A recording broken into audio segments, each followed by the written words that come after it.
bon, ça peut être un peu lassant et puis un peu dur à suivre, mais cette présentation, ben, elle est en grande partie sur notre site. Et puis Marc m'a dit qu'il a diffusé aussi, donc vous pourrez retrouver tous ces chiffres tranquillement derrière votre écran, donc pas de panique. Je vais commencer par quelques mots sur recherche et solidarité. Tiens, ça a zappé, mais c'est pas grave. On est une association qui a son siège à Lyon et on a une vocation nationale. On a un partenariat d'ailleurs avec le ministère, avec beaucoup d'associations, de collectivités aussi. Et en fait, notre ambition, c'est d'améliorer la connaissance sur les sujets liés à la vie associative. Et aussi de partager cette connaissance avec les acteurs avant tout et avec aussi les décideurs. Et pour améliorer cette connaissance, on s'appuie sur des données statistiques, sur la vie associative bien sûr, et quand elles existent, et on va voir qu'elles sont assez peu nombreuses. On s'appuie aussi sur des enquêtes. Là, l'idée, c'est vraiment d'aller chercher, de s'appuyer sur l'expérience, sur le vécu des bénévoles d'une part et des responsables d'associations auxquels on donne la parole chaque année pour qu'ils s'expriment au nom de leur association. Et puis on a des coopérations, on essaye d'avoir des approches pluridisciplinaires et de compléter notre expertise avec des partenaires qui ont une expertise complémentaire. Par exemple, lorsqu'on aborde la place du numérique dans les associations, on travaille avec Solidatech. Quand on parle de transition écologique, on travaille avec le mouvement TILT et avec la Fondation Terre Solidaire. Bon, voilà un peu l'esprit de notre association et de notre réseau. Et puis pour le partage de cette connaissance, eh bien, c'est un événement comme aujourd'hui, bien sûr, et c'est toujours un plaisir. Et puis surtout notre site internet avec toutes ces publications qui sont en libre accès, avec des formats les différents et les plus accessibles possibles. Alors si je vous dis tout ça, c'est parce qu'avec la métropole de Lyon, on a une coopération depuis 2015. Alors, modestement, la métropole nous demande de fournir les chiffres clés actualisés de la vie associative sur son territoire.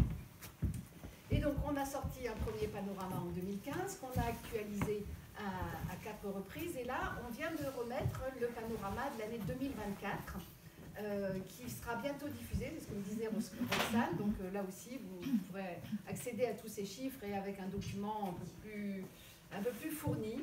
Mais là, je vais vous dévoiler ces chiffres aujourd'hui, en commençant par les sources officielles. Comme je vous disais, elles sont peu nombreuses. On a le répertoire national des associations, c'est en quelque sorte l'état civil des associations. Et en extrayant et en traitant ces données sur le territoire de la métropole, on voit qu'on a environ 1500 associations nouvelles chaque année sur le territoire. Pour comparer le territoire à l'ensemble national, on a un ratio, on a 11,2 créations pour 10 000 habitants chaque année, et c'est un petit peu plus élevé qu'en moyenne nationale, puisque c'est 10,2. Donc on peut dire qu'il se crée au nombre d'habitants un peu plus d'associations qu'en moyenne nationale sur la métropole. Et puis on peut voir aussi qu'il se crée plus d'associations dans le domaine de la culture, dans l'éducation-formation, dans la communication et aussi dans les amicales et l'entraide sur le territoire de la métropole. Alors un petit mot sur les amicales parce que ça nous a surpris parce que franchement il y a une dominante, ça ressort beaucoup par rapport aux moyennes nationales. Et en fait on a les amicales des associations de conscrits dans les Monts d'Or, c'est vraiment une tradition locale. Et puis aussi les amicales, en fait ces associations qui réunissent des personnes d'une même région ou d'un même pays qui sont aussi plus nombreuses en périphérie de Lyon. Alors ça c'est pour les créations, on est un peu sec, hein, c'est tout ce qu'on peut dire, vous allez me dire c'est déjà bien, mais ça n'est pas le reflet du tissu associatif local, hein, on est bien uniquement sur les créations. On a une autre donnée officielle qui est précieuse, c'est le suivi de l'emploi. Le suivi de l'emploi grâce à une coopération avec URSSAF Caisse Nationale, et on a les derniers chiffres de 2023. Eh bien, on a 3 927 associations employeuses sur le territoire des 58 communes, 55 600 salariés, et vous le découvrez peut-être, mais c'est quand même plus de 8% des effectifs salariés du secteur privé. Et quand on donne ce ratio, qui est de 8,9 en moyenne nationale, eh bien les élus, les responsables des collectivités sont souvent surpris. On ne se rend pas compte du poids économique et social que représente l'emploi dans les associations. Alors c'est vrai que ce sont souvent des petites associations. 46% ont 1 ou 2 salariés. C'est à peu près la même proportion au plan national. Mais sur la métropole, il y a quand même 234 associations qui ont plus de 50 salariés. Donc c'est de grosses associations dans le secteur sanitaire et social souvent, ou encore dans l'enseignement. Et puis un dernier chiffre, c'est l'augmentation de l'emploi associatif sur la métropole entre 2014 et 2023, donc sur la décennie, plus 13,6% d'emplois dans les associations, alors que c'est 4,6% en moyenne nationale. Je vous avais dit, il y a beaucoup de chiffres, mais bon, ça vous change de la table ronde de la conférence de ce matin. Alors, là on est sur des estimations parce qu'on manque de chiffres. Donc pour estimer le nombre d'associations en activité, comme je vous disais, on a les créations d'associations, mais bon, ce n'est pas forcément le reflet des associations en place. Et on ne connaît pas la date de naissance, la date de cessation d'activité des associations. Donc on a le flux d'entrée, on n'a pas le flux de sortie. Donc on a un faisceau d'indicateurs, je vous dispense de la méthodologie, et on arrive à 30 000 à 32 000 associations en activité sur la métropole. Et c'est à peu près 1 400 000 sur la France entière. Quant au nombre de bénévoles, eh bien là, contrairement à l'URSSAF, Caisse nationale, et contrairement, voilà, il n'y a pas de fichier de bénévoles, il n'y a pas de répertoire de bénévoles. Donc là, on est obligé de travailler sur le sujet à travers des enquêtes. C'est ce qui va nous réunir juste après. Mais si on veut estimer le nombre de bénévoles sur le territoire de la métropole, eh bien on s'appuie sur une enquête que l'on confie à l'IFOP et qui nous permet d'estimer à peu près à 300 000 le nombre de bénévoles dans les associations de la métropole. Et un petit rappel, quand même, plus de 90% des associations ne fonctionnent qu'avec des bénévoles. Je parlais juste avant de l'emploi et je mettais en valeur les 8 et quelques pourcents de salariés du secteur privé qui travaillent dans les associations, eh bien, elles sont bien peu nombreuses, elles sont moins de 10% à accueillir des salariés. La plupart ne fonctionnent qu'avec des bénévoles et c'est une façon aussi de montrer le rôle essentiel qu'ils ont dans les associations. Donc voilà pour ce qui est du local. Maintenant, si on veut parler du bénévolat, eh bien, on va se prendre un peu de recul par rapport au territoire de la métropole et on va regarder les tendances nationales. On est souvent sollicité pour toujours parler du local, mais sur le sujet du bénévolat, c'est un boulot énorme que de travailler à l'échelle de petits territoires puisqu'on fonctionne par enquête. Et puis, les tendances, vous allez me le dire, mais a priori, vous allez probablement vous retrouver dans les tendances que je vais vous présenter. Et si ce n'est pas le cas, eh bien, on sait que la vie associative est très diverse et qu'on peut effectivement être influencé par sa propre expérience et avoir une vision un petit peu tronquée par rapport à la réalité. Donc c'est pour nous important de partir des enquêtes et de présenter la situation du bénévolat aujourd'hui de la façon la plus objective possible. Alors au niveau des enquêtes, on a un baromètre que l'on confie à l'IFOP puisque c'est une enquête qui s'adresse aux Français. Et nous, Recherche et Solidarité, on n'a pas les moyens d'interroger un échantillon représentatif des Français. Donc depuis 2010, avec France Bénévolat, on confie cette même enquête à l'IFOP et tous les 3 ans, cette enquête est rééditée pour voir quelle est la proportion de Français engagés dans les associations, quel est le profil des bénévoles, et ça, on va y revenir.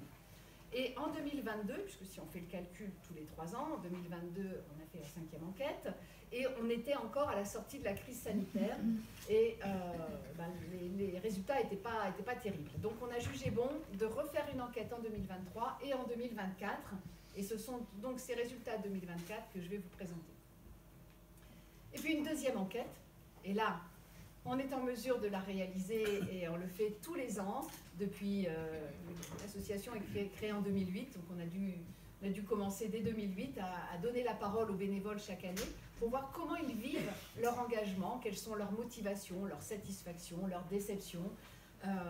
Et donc c'est ce que je vais vous présenter ensuite.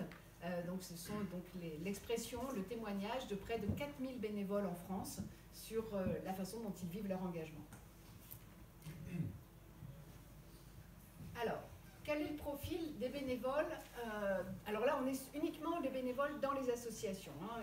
On a aussi, bien sûr, d'autres formes d'engagement, mais là, on reste concentré là ce midi sur le bénévolat en association.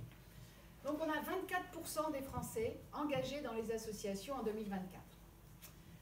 Si on regarde du côté des hommes et des femmes, parmi les hommes, 25% sont bénévoles en association. Parmi les femmes, 23%. Je ne m'étends pas trop sur cette différence, déjà parce qu'elle est faible, et puis on est toujours dans ces eaux-là. On avait même une stricte parité à la précédente enquête.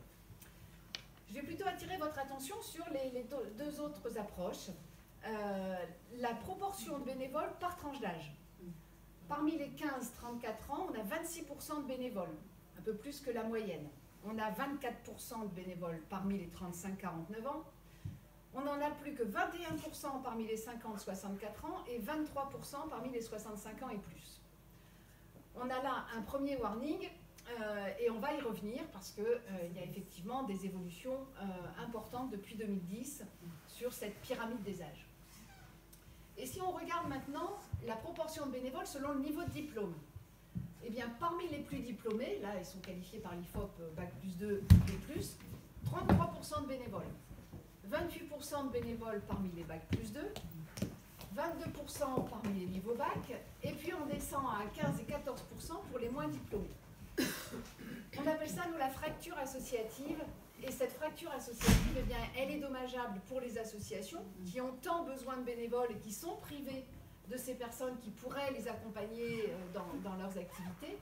Et puis c'est aussi dommageable pour ces personnes qui sont privées de tout ce que peut apporter le bénévolat.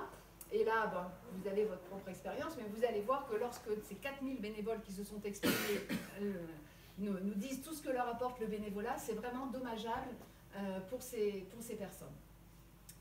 Et malheureusement, depuis qu'on travaille sur le sujet, eh bien, la situation a plutôt tendance à se détériorer. Donc c'est un peu...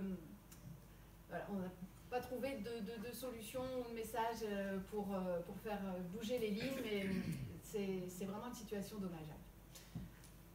Alors, revenons ceci étant dit sur les âges. On a les quatre tranches d'âge, en orange les plus jeunes. Donc on a vu 26%, ce sont ceux qui ont la proportion de bénévoles la plus élevée, et il n'était que 16% en 2010. Donc on voit bien que les choses ont vraiment progressé. Pour les 35-49 ans, c'est pareil, on part de 17%, on arrive à 23%. Et puis les 50-64 ans, eux, ils étaient à 26%, ils sont plus qu'à 21%.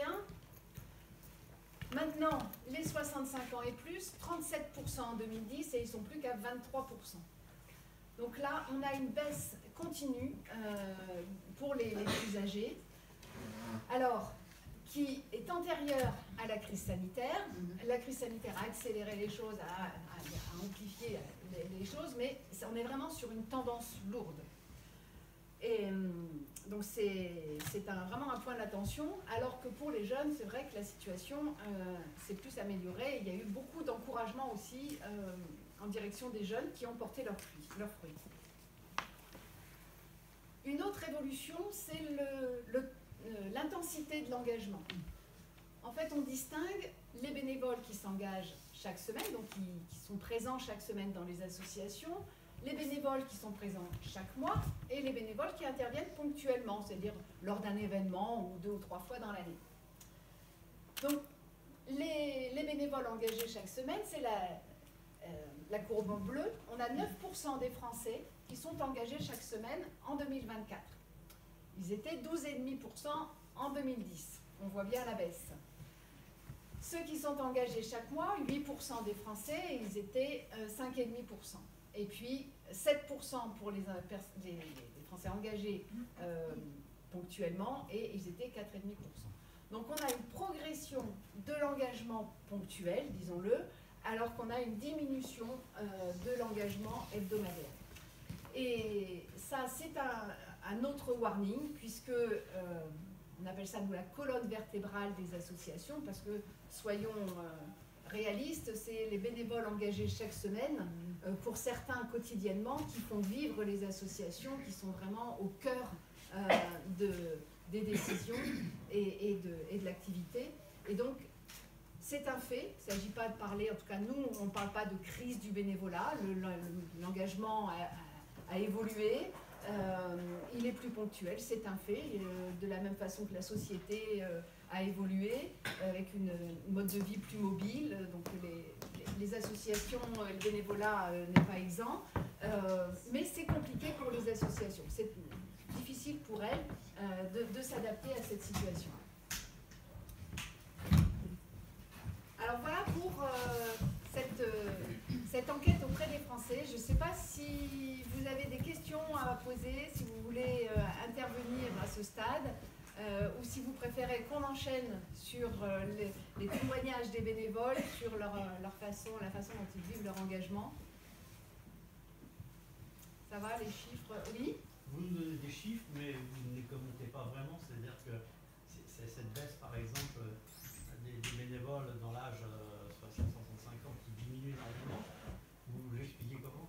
Alors, on a plusieurs hypothèses. On aimerait bien aller plus loin et valider ces hypothèses. La première hypothèse, eh bien, c'est les associations se trouvent un peu concurrencées par les solidarités familiales qui prennent du temps. Ces seniors sont appelés les seniors, hein, on appelle aussi la génération pivot, la génération sandwich. Donc ils accompagnent beaucoup les parents âgés qui ont besoin d'eux et qui sont encore là pour certains avec l'allongement de la durée de vie, qui accompagnent les enfants, les petits-enfants. Donc on dit qu'il y a des solidarités familiales en fait, qui viennent concurrencer l'engagement associatif. Et puis on est sur une génération des baby-boomers qui a connu la société de consommation, qui a une offre de loisirs, une offre de voyage importante et qui veulent aussi consacrer du temps, garder du temps pour eux-mêmes et pour le loisir et les voyages. Et puis c'est une génération qui n'a pas connu la guerre, qui n'a pas connu les structures militantes d'après-guerre. Voilà. Quelques éléments là qui... En résumé, on est de plus en plus égoïste, quoi. Bah, vous pouvez pas dire ça, vous voyez que les jeunes sont de plus en plus nombreux à s'engager, donc c'est des évolutions de la société. C'est l'évolution de la société, en fait, le repli sur soi. Moins de parce que les bistrots disparaissent, donc on communique plus, on n'a plus envie de communiquer avec les employeurs. Alors, ça c'est un peu des raccourcis quand même, mais je vous laisserai. Non, mais ce qu'on voit globalement, c'est quand même les jeunes, ils s'engagent, mais de manière un peu volatile. Alors voilà, c'est alors volatile, mais volatile, mobile, mais pareil pour leurs études. Maintenant, la plupart du temps, ils vont faire leurs études dans 3-4 villes différentes. Bon, et puis voilà, il y a du mouvement. C'est sûr, on est dans une société du mouvement, et ben, les associations n'y échappent pas, et je ne vois pas pourquoi elles y échapperaient. Alors on peut dire c'est regrettable, c'est dommage, ma pauvre dame, c'était tellement mieux avant, oui, mais bon, quand on a dit ça, on n'a rien fait avancer, donc il faut, nous semble-t-il, prendre acte de cette situation, et puis accompagner les associations, et là il y a pas mal de support pour elles, pour essayer de s'adapter et proposer des formes d'engagement qui soient plus compatibles, on va dire, avec les comportements actuels. Oui. En fait, pour aller dans le sens où il y a de plus en plus de bénévoles chez les jeunes, il y a un exemple concret qui est le Festival Lumière, où de plus en plus il y a de bénévoles. Ils étaient, je crois, au départ 60, ils sont 600 maintenant, enfin, voire 900. Oui, non, mais c'est vrai que de la part des jeunes, alors, ils ont été beaucoup encouragés, hein, ils le sont d'ailleurs toujours, dans le cadre des études, etc. Puis il y a une reconnaissance, mais là j'empiète sur la suite, donc je me retiens. Oui, pardon. Ce turnover des bénévoles est peut-être une belle vertu aussi, mais ça exige de détailler quelle est l'activité, comment est-ce qu'un bénévole on l'embarque rapidement à être efficace dans la vie associative. Donc ça oblige les associations poste, à Ouais. qu'est-ce que je fais, comment je monte en compétences, c'est quoi nos outils de travail. Et ça met au défi Ouais. organisationnel un nouveau défi qui peut être intéressant parce qu'il y a un vivier qui va. Tout à fait. Je reste motivé, mais il faut voir. Vous nous gardez tout ça pour après parce que on y vient. Est-ce qu'il n'y aurait pas aussi une privatisation de certains services? Je vois par exemple tout ce qui aide à la personne. Maintenant, on a des boîtes privées qui envoient donc du personnel et c'est vraiment privé. Alors qu'avant, c'était sous forme associative. Il y a des EHPAD aussi qui sont sous forme associative. Je connais tous les parents sont rentrés récemment.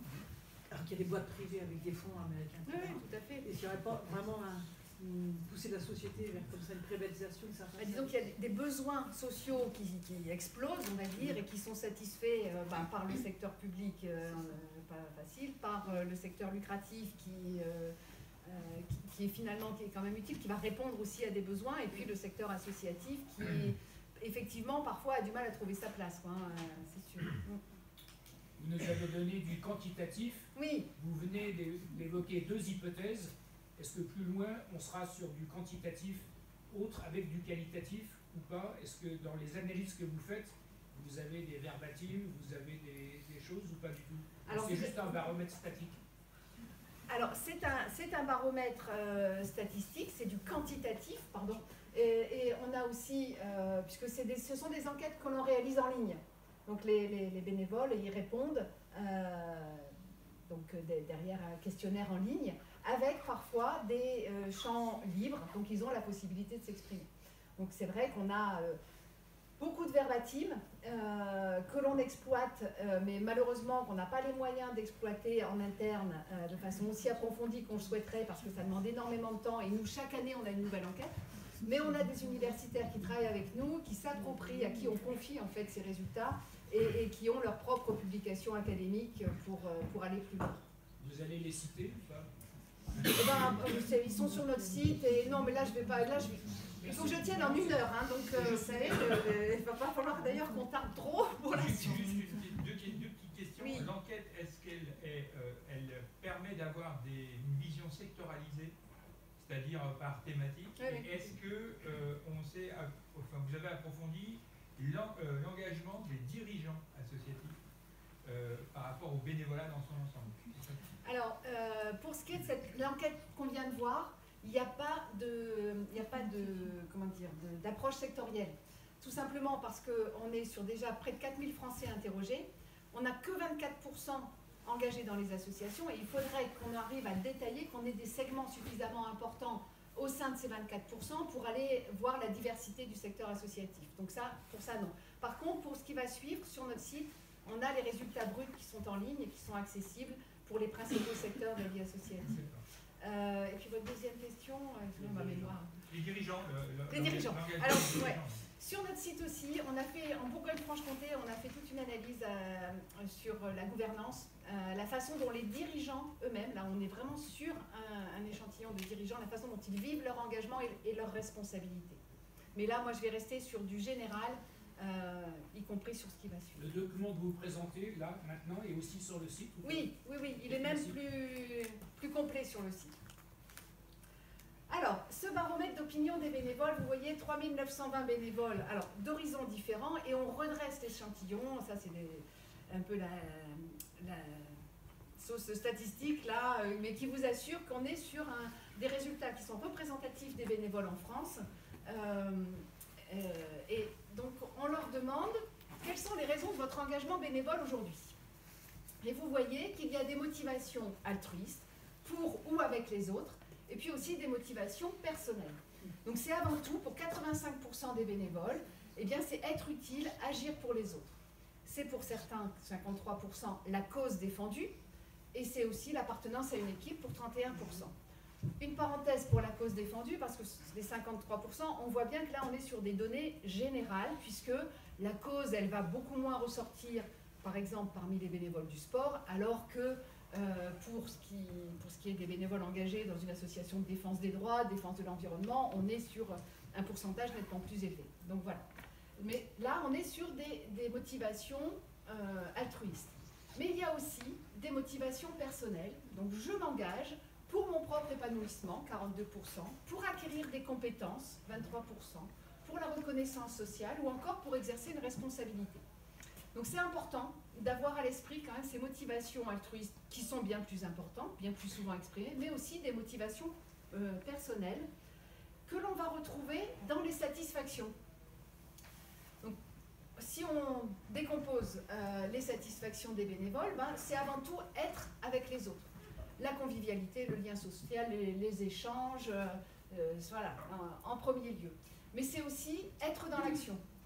Je m'engage et je suis content de mon action quand je me sens efficace, utile, quand j'ai le sentiment de changer les choses, quand j'ai le sentiment aussi de faire progresser l'association et quand j'ai le sentiment du devoir accompli.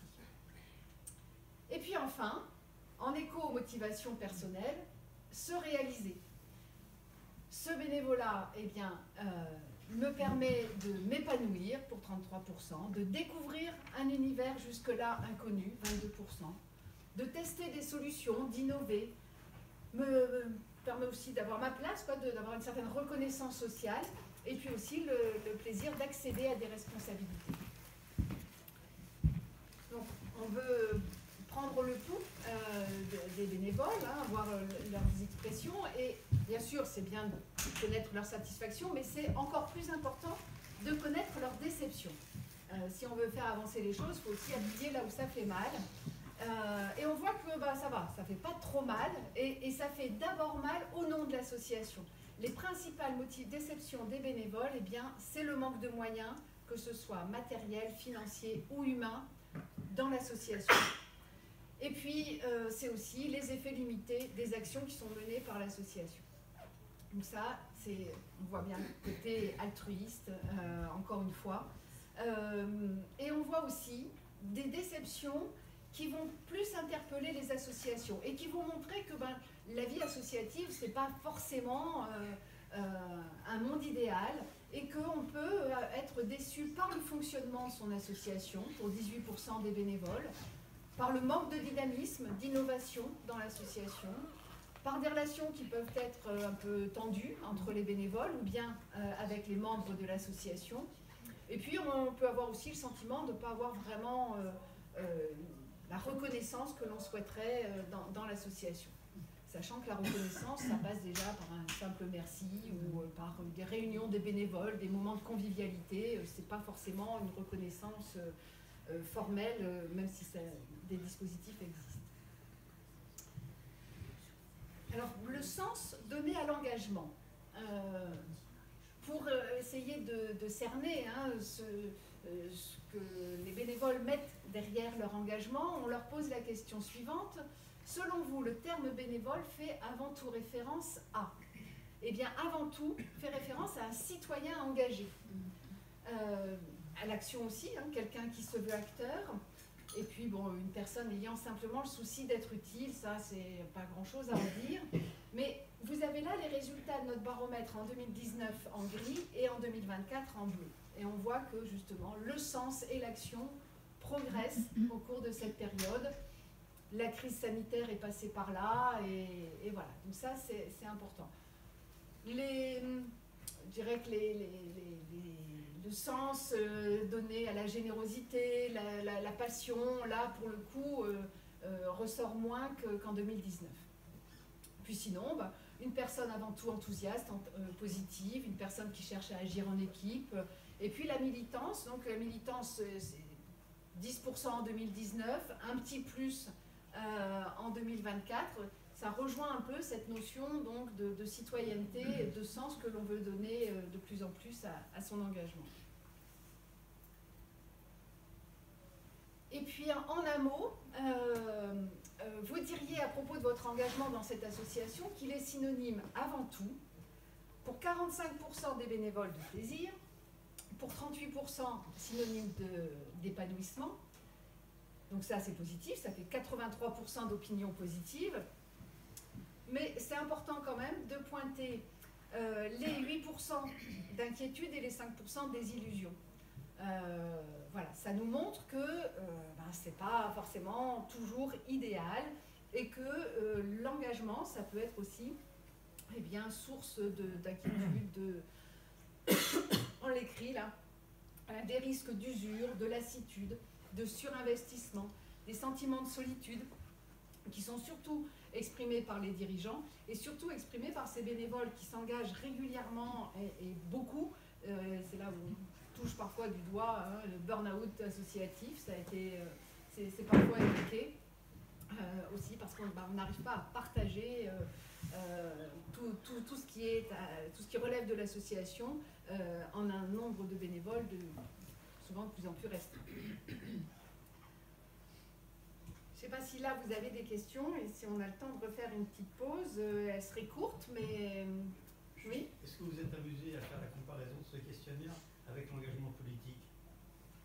Non, mais vous avez le CEVIPOF qui publie une étude tous les ans et qui montre que les associations sont celles qui s'en tirent le mieux. Mais bon, ça, on ne sera pas surpris, mais par rapport à toutes les formes d'engagement.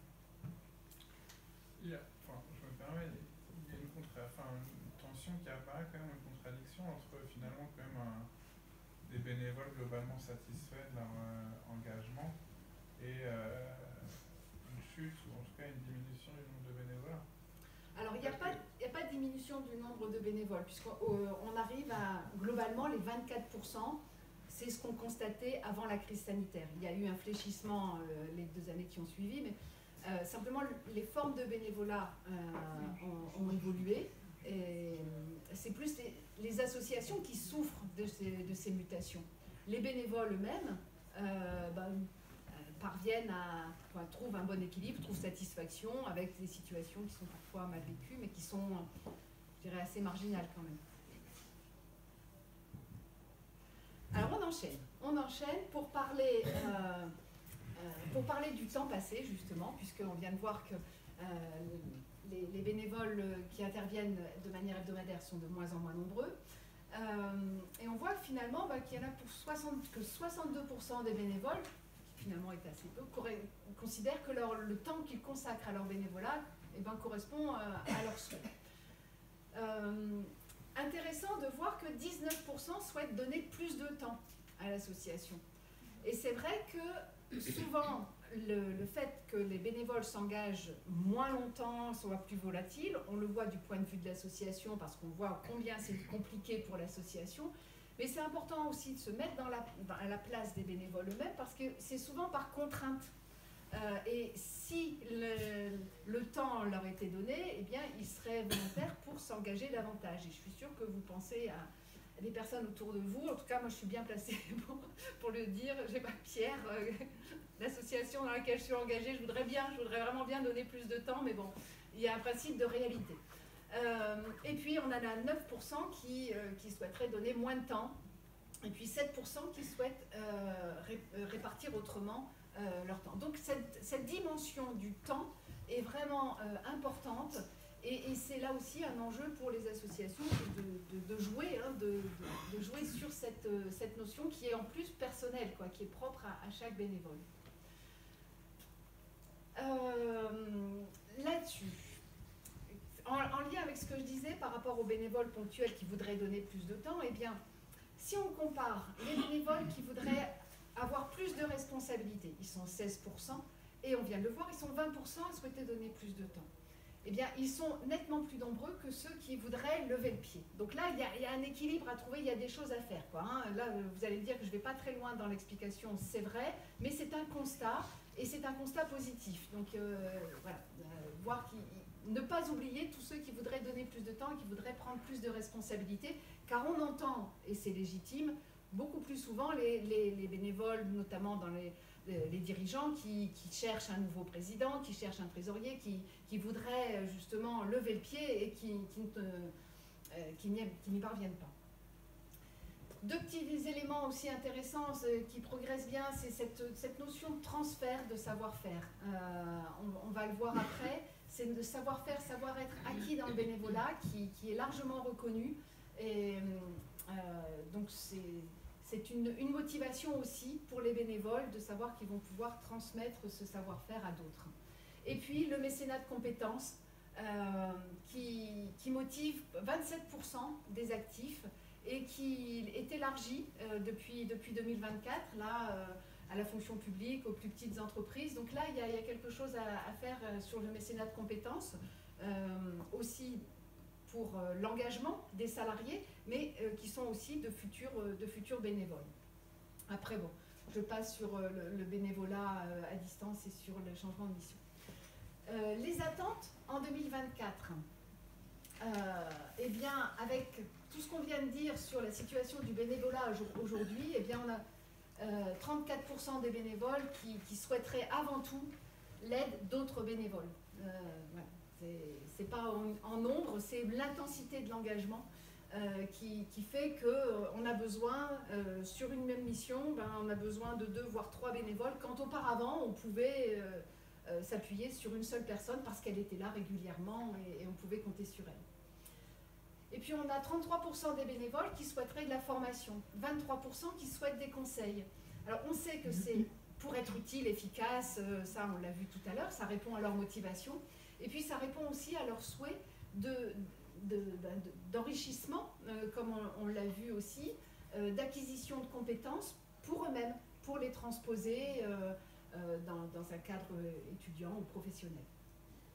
27% souhaiteraient la prise en charge des frais occasionnés par l'activité, et ça, c'est pas neutre. Quand on revient à la fracture associative de tout à l'heure, c'est vrai que s'engager, ça peut représenter un coût, et par exemple, des situations difficiles, le coût de l'inflation, le coût de l'énergie récemment a été un frein pour certains bénévoles qui ont dû arrêter leur engagement. Et puis, comme on a vu tout à l'heure des déceptions, bien là, les attentes aussi qui sont exprimées de façon moins importante que les précédentes, mais quand même, doivent interpeller l'association, parce qu'on a quand même 19% des bénévoles qui souhaiteraient être davantage associés aux décisions de l'association, 15% qui voudraient plus d'informations, 13% plus d'attention portée à leur activité, 13% une plus grande liberté d'initiative, et puis 12% une définition plus précise de ma mission. Donc les pourcentages ne sont pas très élevés, mais ça reflète des situations voilà, qui pourraient être encore améliorées. Et puis ce que vous disiez, madame, sur les enjeux pour les associations, de tenir compte des souhaits et d'animer l'équipe bénévole, qui est une mission à part entière. Je vais terminer, pour ce qui est des résultats de cette enquête, sur les savoir-faire et les savoir-être acquis. Ça, c'était la première fois qu'on posait cette question, pour voir si les bénévoles avaient bien conscience de tout ce que leur apportait leur engagement. Eh bien, vous voyez que c'est d'abord l'empathie et le collectif. Voilà, m'engager, c'est une façon pour moi d'être plus à l'écoute et attentif aux autres. C'est aussi savoir mener des projets en équipe. Ça, c'est ce qui ressort le plus. C'est renforcer mes compétences. Donc, bon, on est là dans des compétences, on appelle ça dures, les compétences, voilà, des savoirs. Mais on a toutes les aptitudes que le bénévolat va faciliter. Être à l'aise dans la prise de parole, développer l'esprit créatif, être autonome, prendre des initiatives, mieux affronter des situations compliquées ou encore mieux organiser mon temps. Donc, toutes ces aptitudes, c'est important de savoir qu'elles sont vraiment reconnues par les bénévoles, et on sait qu'elles sont de plus en plus reconnues, par exemple, dans le monde du travail. Et c'est ce qu'on voit ici, parce qu'on va un peu plus loin en leur demandant si vous avez l'occasion de mettre à profit les savoir-faire et les savoir-être que vous apporte votre activité bénévole. Eh bien, 80% en ont bien conscience et les mettent à profit, que ce soit dans le cadre des études, dans la vie quotidienne, dans le parcours professionnel et aussi à l'occasion d'autres engagements. Et on parlait du turnover, et c'est vrai que si on veut voir la situation du bon côté des choses, eh bien ce turnover, il vient aussi nourrir les associations des expériences des bénévoles passées ailleurs. C'est aussi une façon, voilà, de faire circuler les expériences et les savoir-faire, savoir-être acquis. Pour résumer, eh bien, pour les bénévoles, on l'a vu, l'association, c'est un lieu de découverte, un lieu aussi de lien social. On ne revient pas sur la satisfaction numéro 1 des bénévoles. C'est un lieu d'engagement citoyen, être utile, agir pour les autres, synonyme de citoyen engagé. Et ce qu'on a pu mettre en avant là, dans cette dernière enquête, c'est que c'est aussi un lieu d'épanouissement et d'enrichissement personnel. On a pu l'objectiver, on a pu le quantifier avec ce large éventail de savoir-faire et de savoir-être que les bénévoles transposent dans leur vie personnelle et professionnelle, et puis les attentes en matière de formation et aussi les 44% qui souhaitent transmettre leur savoir-faire. Alors vous allez me dire que je vous ai donné beaucoup de chiffres, beaucoup de résultats d'enquête. Je prends encore quelques minutes pour là lancer quelques pistes. Alors vraiment modestement, parce qu'on n'est pas des donneurs de leçons, et puis ce qui marche dans une association ne marchera pas forcément dans une autre. Donc voilà, quelques éléments. Ce qui nous paraît déjà important, c'est de partir d'une situation objective. Je ne sais pas si ce que vous avez écouté a fait écho à ce que vous vivez, ou si vous l'avez découvert, parce qu'effectivement, il y a un effet loupe par rapport à sa propre expérience, et puis on a aussi encore peu, de moins en moins, mais encore quelques idées reçues, notamment sur l'engagement des jeunes. Donc là, il faut réviser ces propos et voir que ce sont les seniors qui sont de moins en moins nombreux à s'engager, ce qui est regrettable parce qu'ils ont la disponibilité et ils ont l'expérience. Donc là, il y a des choses à faire pour les faire revenir dans les associations.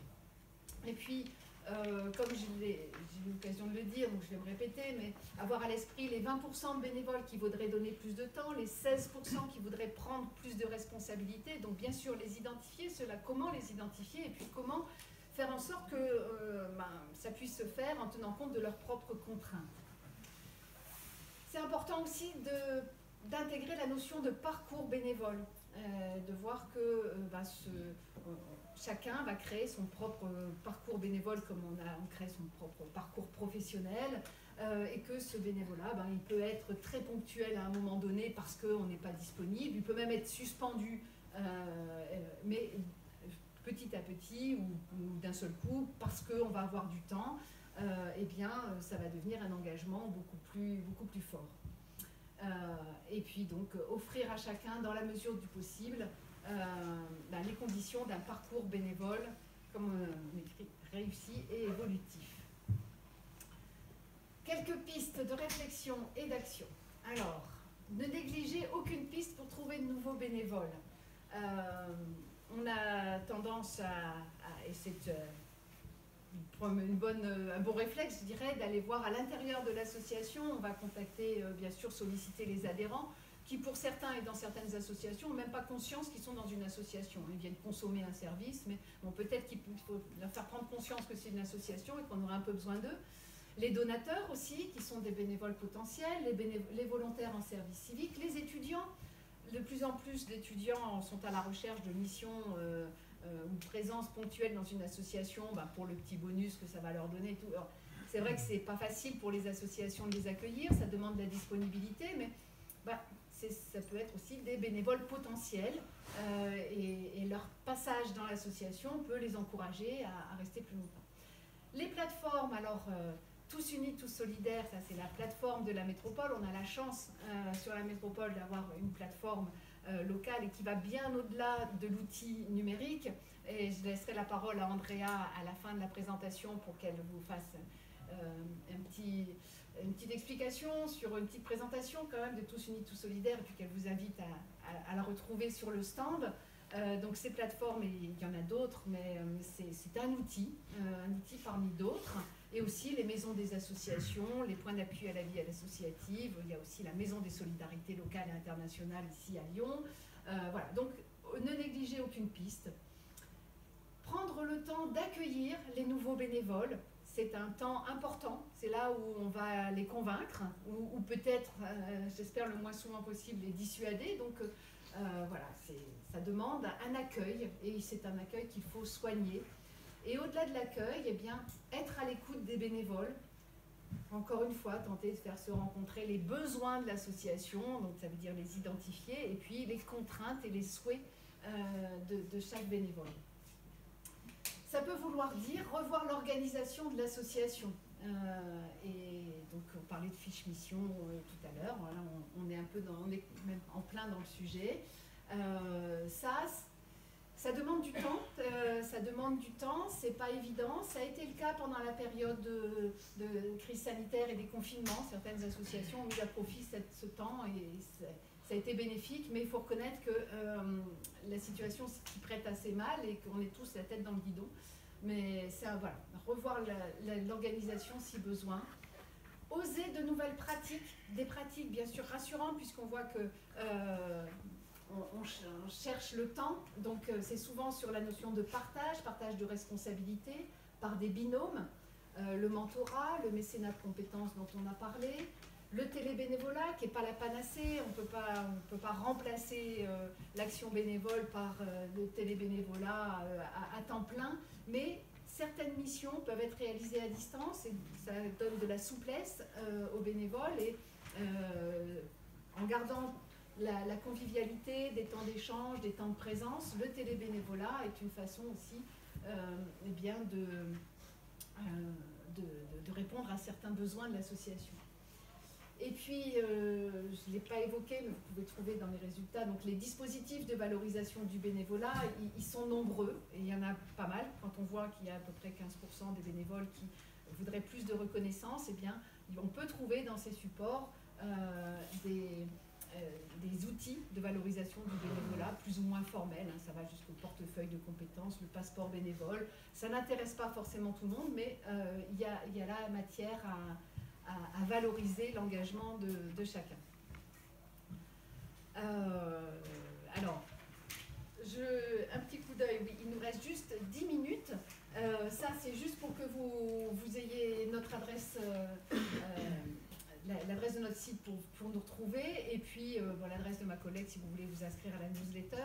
Mais peut-être quelques minutes de questions-réponses, et puis sinon, moi, je suis là cet après-midi si vous voulez qu'on continue à échanger, et puis surtout laisser la parole à Andrea pour qu'elle vous présente Tous Unis, Tous Solidaires.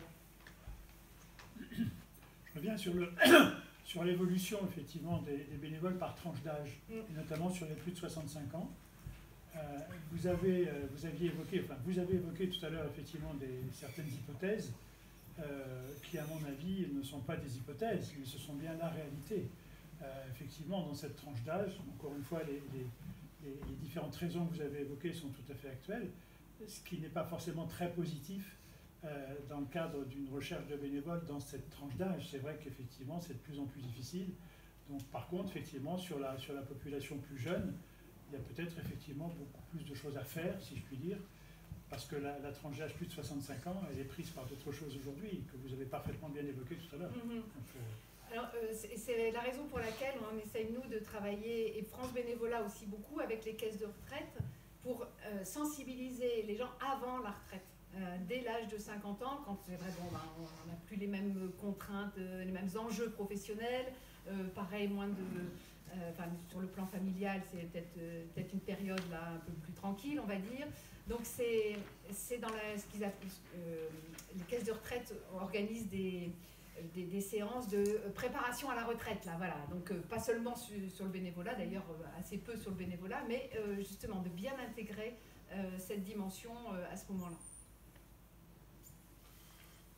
Oui. Quand on voit le retour des bénévoles, on dit que être bénévole, c'est quand même un lieu de réalisation possible. Est-ce que votre étude a investigué finalement les barrières d'accès à cette possibilité d'être bénévolat et les inégalités d'accès à être bénévole par rapport à des situations sociales où notre métier, ou la dureté de notre métier, ou la dureté de l'endroit où on vit empêche finalement ce droit à exercer son engagement et à se réaliser à travers. Alors clairement, quand on voit, donc on a 2 fois moins de bénévoles parmi les moins diplômés, on peut faire aussi les raccourcis et le lien avec les catégories sociales les plus fragiles. Il y a un frein culturel, il y a un frein économique, ce sont dans la fréquentation même des associations, pas seulement en tant que bénévole, mais en tant que bénéficiaire, en tant qu'accès aux associations. Si déjà ils sont beaucoup moins nombreux dans les associations, il y a effectivement moins de chances aussi qu'ils puissent s'engager. Donc, et ça, c'est un vrai défi, et autant sur l'engagement des jeunes les politiques publiques qui ont été menées et puis les évolutions ont été, on a comme un cercle vertueux qui s'est mis en place en faveur de l'engagement des jeunes. Il n'y a rien n'a été fait et au contraire, comme je le disais, l'écart se creuse entre les plus diplômés et les moins diplômés. Et quand on vient de voir tout ce que le bénévolat peut apporter, c'est presque un gâchis. J'ai pas entendu le fait de faire la différence entre les adhérents et les bénévoles dans une association. Car en fait, il y a des tas de gens qui sont adhérents et qui sont des bénévoles occasionnels parce qu'il y a un événement, par exemple une collecte alimentaire, un truc comme ça, donc ils vont être bénévoles un jour, bénévoles d'un jour. Alors est-ce qu'on les met dans les bénévoles ou dans les non-bénévoles? Non, ils sont là. Ils sont dans les 24%. Mais c'est des petits bénévoles alors. C'est ça, c'est ce que je disais. Ils sont 7% dans la population française, 7% à intervenir une fois ou deux dans l'année, peut-être 3, enfin à l'occasion d'un événement. Et puis il y a ceux qui sont au bureau ou au CA qui sont des bénévoles. Et si vous additionnez, alors je ne veux pas revenir, puis je voudrais laisser vraiment la parole à Andrea, mais les 24%, vous en avez 9% chaque semaine, plus 8% chaque mois, plus 7% quelques fois dans l'année. Oui. Question rapide, est-ce que vous avez eu une approche territoriale Non. C'est ce que non. Et en fait, nous, il faudrait faire le même boulot à l'échelle d'un territoire et ça voudrait dire avoir l'expression de nombreux bénévoles. Enfin voilà, c'est une question statistique là. Et puis les résultats seraient probablement, enfin en tout cas les tendances sont les mêmes. Il n'y a rien qui peut nous dire que le bénévolat sur la métropole de Lyon ne connaissent pas ces tendances-là. Donc non, en tout cas, nous, et je ne pense pas qu'il y ait d'approche territoriale sur ces questions-là. Est-il pertinent de faire un zoom sur les outils qu'il y a autour des bénévoles? Concrètement, si on prend une grosse association dans laquelle il y a des salariés et des bénévoles, j'évoquais ce matin le rapport au temps, à l'argent, aux compétences, on a des salariés qui par définition sont compétents et certains bénévoles qui parfois viennent interpeller la compétence des salariés versus leurs compétences. Le rapport au temps, il est normal que des salariés aient des horaires. Les bénévoles, c'est pas la même chose. Donc, serait-il pertinent d'aller zoomer sur les outils qui ne sont pas universels, mais qui nécessitent un minimum de mise en œuvre, de façon à pouvoir manager, gérer, orchestrer le monde du bénévolat, sans faire du copier-coller avec le monde des salariés, mais est-ce qu'il y a un zoom à faire sur ces sujets-là en tant que baromètre? Mais il y a beaucoup de... Si vous voulez, là, après, comme je le disais, il n'y a que 10% d'associations dans lesquelles il y a des salariés. Mais pour autant, dans ces 10%, la relation bénévole-salarié, elle est essentielle. Et il y a souvent un responsable des ressources humaines salarié, mais il n'y a pas l'équivalent en bénévole. Or, c'est une fonction qui est devenue essentielle maintenant dans les associations, même dans les petites associations. Donc souvent, maintenant, les plus grosses associations, en fait, sont accompagnées pour animer, suivre, gérer le bénévolat, en lien aussi avec les salariés. Mais c'est quasiment du sur-mesure qu'il faut faire. Ça n'empêche pas. Ouais. Je pense à la charte des bénévoles, par exemple. Oui, tout à fait. Oui, monsieur. Oui, une question sur le renouvellement des cadres dirigeants d'une association. Est-ce que vous avez des conseils à donner parce qu'on a l'impression que quand on est une association active, il y a un cœur de dirigeants qui ont l'habitude de se connaître et de rentrer dedans, c'est extrêmement difficile pour une personne extérieure. Donc est-ce qu'il faut faire rentrer des gens très vite, c'est-à-dire au bout de 1 ou 2 ans ou 3 ans, ou est-ce qu'il faut faire tourner très vite? Je suis désolée, j'ai pas de recette miracle et Pierre, encore une fois, en attend depuis des années, mais c'est vraiment à chaque association de non, là, moi je me sens pas de donner de recette miracle, là, donner quelques pistes. Je pense que cette notion de parcours, elle est vraiment importante. L'accueil du bénévole et veiller à ce que chacun monte en compétence, monte en responsabilité en fonction de ses envies. Enfin, voilà. Mais c'est vraiment compliqué. C'est pour ça que c'est un poste à part entière, hein, et voire une équipe parfois pour accompagner le bénévolat dans une association. Viens Andrea, parce que oui, sinon elle n'aura pas la parole. Est-ce que ça ne serait pas intéressant de prolonger, d'approfondir la notion du sentiment d'être utile? Parce que moi, c'est une notion qui me paraît un petit peu ambivalente. Je trouve que c'est... je critique notre propre campagne de communication en disant ça. En fait, cette injonction à être utile aujourd'hui, elle est un petit peu oppressante, notamment pour justement ceux qui sont empêchés d'accéder au bénévolat. Et quand on parle d'être utile, c'est être utile finalement à combler quelque chose que devrait faire le service public et que ne fait plus le service public. C'est être utile à combler des besoins que peut-être l'organisation sociale n'arrive pas à pourvoir. C'est être utile à quoi en fait. Et je dis ça parce qu'il y a un vrai enjeu de est-ce que le bénévolat vient pallier un modèle social défaillant, ou est-ce que le bénévolat permet de transformer un modèle qui aujourd'hui est générateur d'inégalités, puisque la promesse d'égalité républicaine n'est pas encore acquise. Voilà. Est-ce qu'il n'y a pas un champ exploratoire sur lequel entrer là? Non, assurément. Et puis, on parlait de l'Institut français du monde associatif ce matin. Je pense que ça relève plus de leurs compétences, où là, on est plus sur du qualitatif. Ce sont des démarches qui sont complémentaires. Nous, on donne des repères. Mais c'est vrai que ça aussi, on pose des repères, mais on interpelle aussi pas mal, et ça pose pas mal aussi de questions auxquelles on n'a pas forcément de réponse. Donc, je suis désolée de vous laisser. Non, mais oui, non, mais c'est sûr. Oui. Si on pense à propos des 20% qui aimeraient donner plus de temps, est-ce que vous avez des éléments sur ce qui les freine? C'est un manque de disponibilité personnelle ou des freins dans la source? Parce que c'est... Alors le plus souvent, c'est le manque de temps. Alors on va me dire, oui, c'est une excuse. Mais je ne sais pas qu'une excuse. C'est sincèrement des personnes qui n'ont pas le temps. Et puis des personnes qu'il faut accompagner aussi. C'est pas le tout, hein, de dire, voilà, je voudrais avoir plus de responsabilités, mais le cadre, ou que les conditions soient réunies pour qu'elles puissent prendre ses responsabilités.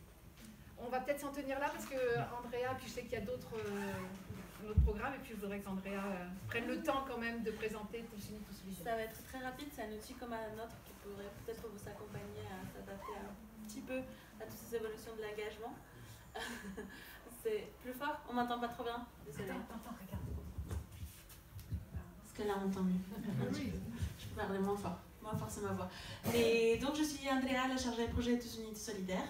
Et c'est une plateforme en ligne pour faire découvrir le bénévolat qui a été créé par un collectif de 11 associations de la métropole de Lyon. C'est un collectif qui existe toujours, qui est derrière la plateforme, on s'est réunis constamment pour choisir les points de développement du projet.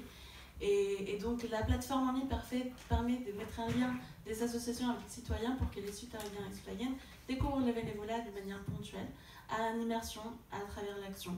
Et donc on se propose comme un outil pour ouvrir vos portes, partager vos valeurs, partager des expériences, faire susciter cette rencontre humaine pour ensuite recruter des bénévoles par la suite et s'insérer un peu dans ce parcours du bénévolat.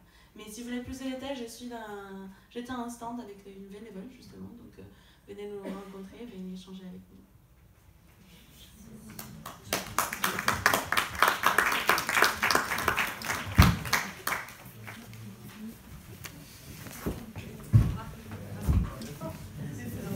Merci à tous d'avoir été là. Et un merci particulier à nos deux intervenantes du moment pour ces précieux éclairages. La suite des événements, les ateliers qui commencent à 13h20, il y en a deux, presque des enjeux associatifs pour celles et ceux qui sont inscrits donc dans la salle de réunion, autrement appelée salle des jeunes ouvrières, qui est à l'exact opposé, faire le tour du bâtiment pour aller dans la branche du bâtiment qui se situe de l'autre côté. Et pareil pour l'atelier qui démarre du coup. Et aussi à 13h20, quel réseau et ressources pour être accompagné quand on n'a qu'une association dans la salle de formation qui se situe également de l'autre côté du bâtiment. Il démarre à 14h. De l'autre côté aussi. La salle d'activité.